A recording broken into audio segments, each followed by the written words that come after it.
Especially dangerous weather situations, specially built receivers can be automatically activated by the signal to warn of the impending hazard. Tests of the signal and receiver performance are normally conducted by the National Weather Service at 11 a.m. each Wednesday. If there is a threat of severe weather, the test will be postponed to the next available good weather day. Reception of this broadcast, and especially the warning alarm, will vary at any given location.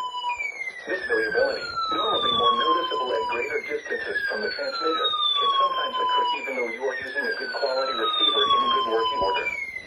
To provide the most consistent and dependable warning service possible, the warning alarm will be activated for hazardous watches and warnings for the following counties: in Southeast New York, Bronx, Kings, Nassau, New York, Orange, Putnam, Queens, Richmond, Rockland, Suffolk, and Westchester; in Northern and Central New Jersey, Bergen, Essex, Hudson, Hunterdon, Middlesex, Monmouth, Morris, Passaic, Somerset, Sussex, Union, and Warren; and in Southwest Connecticut, Fairfield. Once again, this was only a test.